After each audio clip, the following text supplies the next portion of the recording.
అందరికి నమస్తే. ఢిల్లీ నుంచి ఒక వీడియో వచ్చింది. ఆ వీడియోలో ఉన్నారు ఎవరంటే మన ముఖ్యమంత్రి, మన మంత్రులు వాళ్ళే ఉన్నారు. ఆ వీడియో చూస్తే అది వైరల్ కూడా అయింది, సోషల్ మీడియాలో బాగా తిరుగుతుంది. దానిలో వీళ్ళ వ్యవహారం చూస్తే అసలు వీళ్ళు మన తెలంగాణ రిప్రజెంటేటివ్సా అంటే మన తరఫున వాళ్ళు వ్యక్తులు కాదు కదా. ఇప్పుడు వ్యవస్థ, మన ప్రభుత్వం, మన రాష్ట్ర ప్రతినిధులు వాళ్ళు ఎంత ఫ్రీగా తిరుగుతుంటారు తెలుసా. ఫ్రీగా అంటే అది ఫ్రీగా కూడా కాదు, ఒక దగ్గర వెయిట్ చేస్తున్నారు చెట్టు కింద. మనం ఎక్కడన్నా పోయినప్పుడు ఏ పెళ్ళికో లేకపోతే ఎవరింటికైనా పోయినప్పుడు ఇంట్లోకి రానియకపోతే, ఇంకా పెళ్ళికి టైం కాకపోతే ఎన్నో బయట చింత చెట్ల కింద, కాంగ చెట్ల కింద కూర్చొని నిలబడి ఏదో రాలి పడిన పూలు ఏరుకుంటా ఉంటుంది చూడు, అట్లా ఉంది ఆ వీడియో. అంటే డిగ్నిటీ అనేది మినిమం. ముఖ్యమంత్రి లేకపోతే మంత్రులు అనేవాళ్ళు డిగ్నిటీ చాలా ఇంపార్టెంట్. మీరు ఢిల్లీకి పోయినా లేకపోతే లండన్ పోయినా, ఇంగ్లాండ్ పోయినా, అమెరికా పోయినా మీకు ఆ రెస్పెక్ట్ ఉంటే, ఆ రెస్పెక్ట్ తెలంగాణ రెస్పెక్ట్, ఆ రెస్పెక్ట్ తెలంగాణ ప్రజల రెస్పెక్ట్ ఉన్నట్టుగా. మీరే ఇప్పుడు ఒక ఊరు సర్పంచ్ అనుకో, మాట్లాడదాంలే సర్పంచ్ గురించి.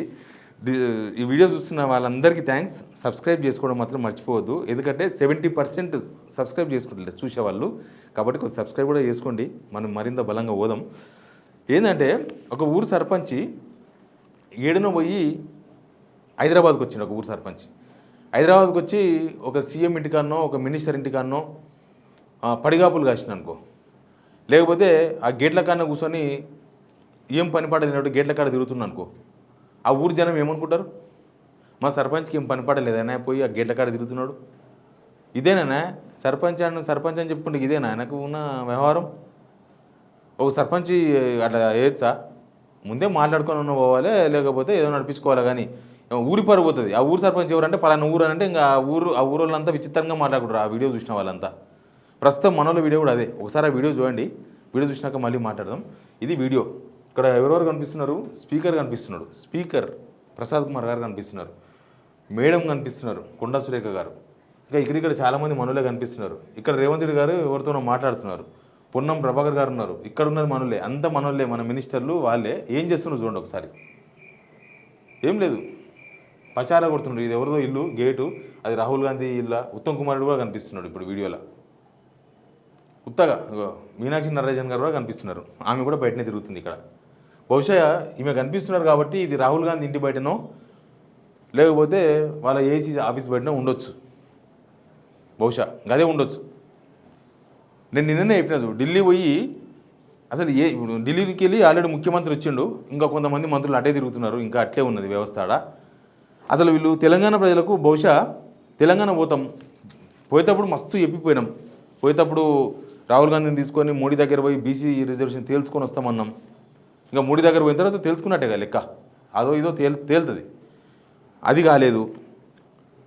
మరి ఏం తెలుసుకుని వచ్చినట్టు? పోనీ ఏమైనా నిధులు తెలంగాణకు అప్లపాలైన మనం, లేకపోతే తెలంగాణలో చాలా స్కీమ్స్కు పైసలు లేవు. లాస్ట్కు వీళ్ళు వచ్చినాక మేనిఫెస్టోలో పెట్టని యువ వికాస్ స్కీమ్ కూడా మధ్యలో ఆగిపోయింది.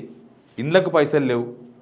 పోనీ దానిలో కోసం ఏమన్నా వెయిట్ చేస్తున్నారు వాళ్ళు రోడ్ల మీద? దానిలో కోసం రోడ్ల మీద పచారాలు కొడుతుండ్రా? కాదు, అసలు వీళ్ళ పర్సనల్ ఇది. వాళ్ళ పార్టీ వ్యవహారం అంటే పర్సనలే కదా, మనకేం సంబంధం, జనాలకి ఏం సంబంధం? బహుశా వీళ్ళు తెలంగాణకు వచ్చి ఏం చెప్పాలి, ఏం తీసుకొని రాకుండా వస్తే ఏమనుకుంటారు, ఏం సమాధానం చెప్పాలని బహుశా పరిచయం ఉన్నట్టున్నారు వీళ్ళు.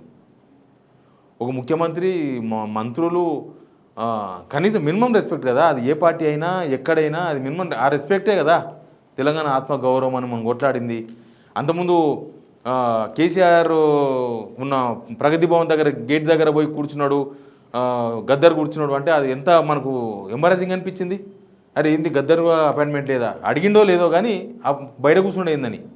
అడిగితే అపాయింట్మెంట్ ఉండదో తెలియదు. మరి వీళ్ళు అడగకుండా పోయినారు, వీళ్ళు అడిగే పోయినారు కదా. వీళ్ళు అడిగిపోయిన తర్వాత కూడా గేట్ దగ్గర బయట రోడ్ల మీద ఒక ముఖ్యమంత్రి, ఎంత బిజీ పర్సన్ అసలు ముఖ్యమంత్రి అంటే ఏంది? 4 కోట్ల ప్రజల ప్రతినిధి. మన కష్టాలు, మన అవస్థలు, లేకపోతే మన వ్యవహారం అంతా కూడా ముఖ్యమంత్రి చేతుల్లో, మినిస్టర్స్ చేతుల్లో ఉంటుంది. గవర్నమెంట్ అది. ఒక గవర్నమెంట్ మొత్తం అట్లా తెలంగాణ గవర్నమెంట్ పోయి ఢిల్లీలో రోడ్ల మీద తిరుగుతాడు కనిపించింది. ఇప్పుడు బీసీల ఇష్యూలో ఏం తేల్చలే. బహుశా బీసీల ఇష్యూలో ఏం చెప్పాలి? 40% రిజర్వేషన్ ఆ బిల్లు పోయింది, ఆ గవర్నర్ దగ్గర నుంచి పోయింది సెంట్రల్ హోంశాఖకు పోయింది, కోల్డ్ స్టోరేజ్కి వెళ్ళిపోయింది. అది చూస్తేనేమో కోల్డ్ స్టోరేజ్కి పోయింది, అక్కడి నుంచి వచ్చే రిజర్వేషన్లు ఇప్పట్ల ఏం వచ్చేసరికి కనిపిస్తలేదు. పోనీ యూరియా ఏమైనా సాధించారా అంటే యూరియా తెలుసు కదా. అగ్రికల్చర్ మినిస్టర్ తుమ్మల నాగేశ్వరరావు కాన్స్టిట్యున్సీలో యూరియా కష్టాలు ఉన్నాయి. జనం రోడ్ల మీద చెప్పులు పెట్టుకుని నిలబడుతున్నారు. డిప్యూటీ సీఎం బట్టి విక్రమార్క కాన్స్టిట్యున్సీల చింతకాని మండలంలో తిరుగుతున్నారు. Not only deputy CM, not only home minister, CM కాన్స్టిట్యున్సీలో కూడా యూరియా కష్టాలే. పోనీ ఆ యూరియా సాధించే ప్రయత్నం అని చేసిండ్రా?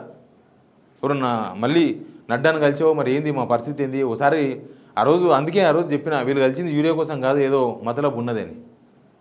అసలు అందరూ అంటున్నట్టు బీజేపీతో ఏమైనా ములాఖత్ అయి ఉన్నారేమో అనుకుంటే ఓలా ఆ ములాఖతు కూడా తెలంగాణ ప్రజల కోసం ఉపయోగించుకుంటే మంచిదే. ఆ ములాఖతు బీజేపీ అక్కడ ఉన్న సెంట్రల్ గవర్నమెంట్ ఉన్న వాళ్ళతో ములాఖత్ అయ్యి తెలంగాణకు ఇన్ని డబ్బులో, తెలంగాణకు ఓ ప్రాజెక్టో, జాతీయ హోదా ప్రాజెక్టో, లేకపోతే మనకు నష్టం చేసే బనకచెర్లను ఆపే ప్రయత్నమో, లేకపోతే ఇప్పుడు సాగర్ నుంచి నీళ్లు కొట్టుకొని పోతున్నారు ఏపీ వాళ్ళు, దాన్ని ఆపే ప్రయత్నం ఏమైనా చేసిండ్రా? ఏం లేదు. నన్ ఆఫ్ బిజినెస్, ఏం బిజినెస్ లేదు. ఉత్తగా పోయి అక్కడ కూర్చోవడమే, నవ్వుల పాలు కావడమే తప్ప డిగ్నిటీ ఎక్కడుంది అనేది ఇంపార్టెంట్. ఇట్లాంటి వీడియోస్ మరి వాళ్ళ మనుషులు తీసిన వీడియోలే ఉంటాయి బహుశా. ఇట్లాంటి వీడియోలు తీయించుకోవడం కూడా నవ్వుల పాలు కావడమే. ఎవరో పోయి అయితే తీయరు కదా, బయట వాళ్ళు అయితే ఢిల్లీలో మన వాళ్ళు ఎవరు ఉంటారో ఆడ పోయి ఎవరు తీస్తారు వీడియోలు, వాళ్ళ పిఏలో పిఆర్ఓలో వాళ్ళే తీస్తారు. పోయి ఢిల్లీ పోయి వచ్చిండ్రు, ఢిల్లీలో ప్రెస్ మీట్ పెట్టిండ్రు రేవంత్ రెడ్డి గారు. మరి ఢిల్లీకి వెళ్ళి వచ్చిండ్రు, ప్రెస్ మీట్ పెడతారా? ఢిల్లీకి వెళ్ళి వచ్చి మేము ఇది సాధించినాం, 3 రోజులు ఢిల్లీలో ఉన్నాం, మా మంత్రులంతా ఉన్నాం, ఇది సాధించినాం. ఏంటి పవర్ పాయింట్ ప్రజెంటేషన్ ఉండారా? ఏం సాధించిండ్రు? మొత్తం ప్రపంచం అంతా ఉనిగిపోయిందని పేపర్లో రాపించున్నారు. తెలంగాణకి ఏమొచ్చింది? ఓ పవర్ పాయింట్ ప్రజెంటేషన్ పెట్టున్నారు. తెలంగాణ బీసీలకు ఏమొచ్చింది? తెలంగాణ ప్రజలకు ఏమి ఇచ్చిండ్రు? రాహుల్ గాంధీ ఇచ్చిన హామీల గురించి ఏమైనా క్లారిటీ వచ్చిందా? రాహుల్ గాంధీ వచ్చినప్పుడు చాలా హామీలు ఇప్పించారు ఆయన దగ్గర నుంచి, ఉద్యోగాల నోటిఫికేషన్లు, షెడ్యూల్ అని, మేము జాబ్ క్యాలెండర్ ఇస్తాము, అట్లాంటివి ఏమైనా క్లారిటీ వచ్చిందా? రాహుల్ గాంధీతో మాట్లాడుకున్నారా? పోనీ రాహుల్ గాంధీ కూడా ఇండివిజువల్గా కలిసింది లేదు, మందిలో కలిసిందే. మందిలో కలిసిపోయి మందిలో తిరిగి మందిలో హలో ఇచ్చుకోవడం తప్ప, సోనియా గాంధీ ఇచ్చిన లేఖను ఇదే మాకు ప్రశంసాపత్రం, ఇదే మాకు ఆస్కార్ అవార్డు అని, భారతరత్న అవార్డు అని చెప్పుకోవడం తప్ప, నేను రాను అని చెప్పి ఇస్తే జస్ట్ రేవంత్ రెడ్డి అని పేరు రాయడంతోనే జన్మధన్యమైపోయింది అన్నంత రియాక్షన్ ఇవ్వడం తప్ప తెలంగాణ ప్రజలకు ఏమొచ్చింది? మీరు ఇక్కడి నుంచి పోతున్నారంటే ఇంతమంది మంత్రులు, మీ పిఏలు, మీ పిఆర్ఓలు, మీ గన్మెన్లు, మీ సెక్యూరిటీ, మీ ఎంబడొచ్చే అనుచరులు, ఇంతమంది ఇక్కడ నుంచి ప్రజల ధనం పెట్టుకొని ఫ్లైట్ ఎక్కేసి పోయి ఆడ మీరుండే హోటల్స్, మీరుండే రూములు, మీరు తినే తిండి మొత్తం గవర్నమెంట్దే కదా. ఇవన్నీ మీ పర్సనలా? మొత్తం తెలంగాణ ప్రజలది. తెలంగాణ ప్రజలకి ఏం మురిగింది? ఎవరు పెడతారు? ప్రెస్ మీట్ పెట్టి చెప్పాలి కదా. మరి ఒక ప్రెస్ మీట్ అని పెట్టినరా? రేవంత్ రెడ్డి గారు హైదరాబాద్కి వచ్చి 24 hours అయింది, మంత్రులు ఇంకా అక్కడే ఉన్నారు, కొంతమంది వచ్చిర్రు. మరి ఏంది? పోయేటప్పుడేమో అన్నీ చెప్పిపోయినరు, ఆడ పోయి ప్రెస్ మీట్ పెట్టి మరీ చెప్పిర్రు ఏదో సాధించుకొని వస్తాం మేము, రాము తిరిగి, అసలు హైదరాబాద్కే రాము, తెలంగాణకే రాము అన్నట్టు మాట్లాడినరు. తీరా చూస్తేనేమో ఇది చూసినప్పుడే పరిపాలన గాలికి పోయింది, తెలంగాణ ఢిల్లీకి పోయింది అనిపిస్తుంది. ఏం సమాధానం చెప్తారు? దీనివల్ల ఏం సాధించుకొచ్చిండ్రు? ఢిల్లీ పోయి ఏం మాట్లాడించుకొచ్చిండ్రు? ఏం చెప్పారంటే తెలంగాణకి ఏం లాభం వచ్చింది, ఏమైనా తీసుకురావడానికి ఏమైనా ప్రయత్నం చేసిండ్రు, ఏమైనా ప్రయత్నాలు జరిగినాయి తీసుకురావడం కంటే ఏం చెప్తారు? ఏం సమాధానం ఉంది? ఈ వీడియో చూసిన తర్వాత ఇక్కడ కార్యకర్తల మనసు ఏంది? వాళ్ళు ఏమనుకుంటారు? మేము పోయి ఆడనే రోడ్ల మీద తిరుగుతాం, మా వాళ్ళు పోయి రోడ్ల మీద తిరుగుతారు ఢిల్లీలో, ఇంతే ఉన్నది, ఇదే ప్రజాపాలన, ఇదే మా పార్టీలో ప్రజాస్వామ్యం ఎక్కువ, ఇదే అసలైన ప్రజాస్వామ్యం, ఇదే రాజ్యాంగం, ఇదే తెలంగాణ ఆత్మగౌరవం, తెలంగాణ అస్తిత్వం, ఇదే మన రోడ్ల మీద తిరుగుడే, అదే కదా చెప్పుకోవాల్సింది. అదే మించి ఏమున్నది? అంటే అంత అవతల పట్టించుకోకపోతే అంతగానం పోయి రోడ్ల మీద ఎందుకు తిరగాలి? గుంపు పోయి ఆడ ఎందుకు ఉండాలి? దీనివల్ల రేవంత్ రెడ్డి గారికి వ్యక్తిగతంగా ఏమైనా వచ్చిందేమో. అంటే రాహుల్ గాంధీ 2 సార్లు కలిసి కరచాలనం ఇచ్చినా అని చెప్పి దాన్ని అట్లే జిరాక్స్ తెప్పించుకొని ఫ్రేమ్ కట్టించుకుంటారేమో, అది వాళ్ళ ఇష్టం, వాళ్ళ పార్టీ లీడర్ కాబట్టి. తెలంగాణ ప్రజలకి ఏంటి? ఉత్తమ్ కుమార్కి ఏమైనా లాభం వచ్చిందేమో సోనియా గాంధీని కలవడం వలన. సోనియా గాంధీ ఎవరిని కలవలేదు, వాళ్ళ ప్రెసిడెంట్ని కలవడమో లేకపోతే ఇంకొకరిని కలవడం వలన మీకు పర్సనల్గా ఏమొచ్చిందో కానీ తెలంగాణ ప్రజలకు ఏం ఒరిగింది? అసలు వీళ్ళు అన్నిసార్లు ఇట్లే చేస్తారు. అమెరికా పోతారు, 10 రోజులు ఉంటారు, అమెరికాకి వెళ్ళి వచ్చిన తర్వాత ఒక ప్రెస్ మీట్ ఉండదు, ఒక ప్రెస్ నోట్ ఉండదు. మేము అమెరికా పోయినా ఇది సాధించుకొచ్చినాం, ఇగో తెలంగాణ కోసం మేము 10 కంపెనీలు తీసుకొచ్చినాం, ఇగో అఫీషియల్ ఏముండదు. జపాన్ పోతారు, జపాన్లో ఏం చేస్తారో అర్థం కాదు, ఒక ప్రెస్ నోట్ ఇయ్యరు, మేము ఇది సాధించుకొచ్చినాం జపాన్ పోయి తెలంగాణ కోసం అని ఎవరు చెప్పరు. ఆయరాం గాయరాం పోతారు వస్తారు, మధ్యలో జనం డబ్బులు వృధా చేస్తారు, కానీ ఏం చెప్పరు. ఓన్లీ వీడియోలు చూసి అర్థం చేసుకోవాలా మేము మీ పరిస్థితి ఏంటి ఢిల్లీలో అని? ఈ వీడియో అయితే చాలా చిరాకైన వీడియో, ఇది చిరాకు కలిగించే వీడియో ఇది.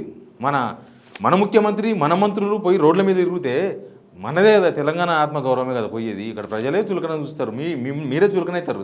దీనివల్ల మీరే తెలంగాణ ప్రజలు కూడా చులకన చూస్తారు. వీళ్ళు ఇంతే ఉన్నది, అంత పొడుగు ఇంత పొడుగు అంటారు, పోతే లాస్ట్ గంతే పొడుగున్నది ఇలాని గుంత పొడుగు అంటారు కదా, ఆ టైప్ అని అనుకుంటారు. రాష్ట్ర ప్రజలకు ఏం చెప్పాలని కూడా తెలియదు, అందుకే వాళ్ళు తిరుగుతారా? ఏం సాధించలేక, ఏం చెయ్యలేక, ఏ సమస్య పరిష్కరించలేక పోయి ఢిల్లీలో పోయి తిరుగుతారా? అట్లా పచ్చాలు కొడుతుండ్రా? ఏం చెప్పదలుచుకున్నారు? కనీసం ఈ వీడియో ఒక క్లారిటీ అన్న ఇచ్చే ప్రయత్నం చేయండి. మేము పలానా దగ్గర ఉన్నాం, దీనివల్ల తెలంగాణ ప్రజలకు ఇది లాభం జరిగింది. మీరు ఇంతగానం రిస్క్ తీసుకున్నారంటే తెలంగాణ ప్రజలకు ఏం లాభం అనేది ఒకటి ఉంటుంది కదా. ఇంత రిస్క్, రోడ్ల మీద పోయి ఒక ముఖ్యమంత్రి మంత్రులు చెట్ల కింద తిరుగుతున్నారంటే దాన్ని ఏంటి? ఇది ఎవరు ఆలోచించాలి? దీన్ని చెప్పండి, ఏమి ఇస్తారు తెలంగాణ ప్రజలకు, ఏం చెప్తారో చెప్పండి. Please subscribe signal TV.